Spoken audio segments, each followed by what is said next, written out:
Hey there.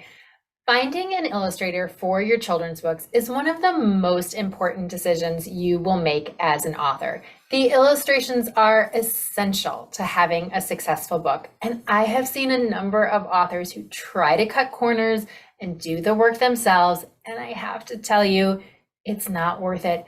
We can all tell if your illustrations have not been done by a professional. So this is not a place to cut corners. So I'm going to give you 4 tips for how to successfully work with an illustrator. And then at the end, I'm going to share some ideas of where you can find professional illustrators.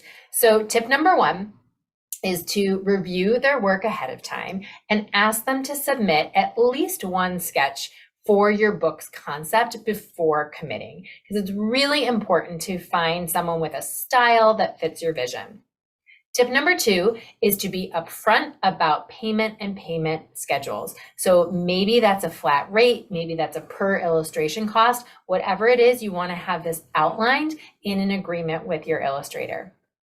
Tip number 3 is to establish a schedule for deliverable items and to set up a regular meeting time to check in. So you can either, if you're not using somebody local, you can use Zoom, FaceTime, Google Hangouts, any video app, right, to meet with your illustrator remotely. And then tip number 4, and I want to reiterate this one, is that if it is not a good fit, part ways sooner rather than later. Don't ride it out just because you have an agreement in place or just because you've already paid them some amount.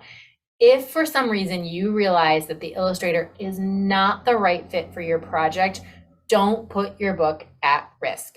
Give yourself an out in your initial communications or contract that if you no longer want to see the project through to completion, you have the ability to do that. Pay them for the time they've put in and make a graceful exit. So those are my 4 tips for how to work with an illustrator. You can go over to my website and you can learn more about the illustrators that I've worked with, but I also put a link in this video where you can go and find some additional places of where do you even look for an illustrator? Where do you find professional illustrators? So I have that information for you. Take care.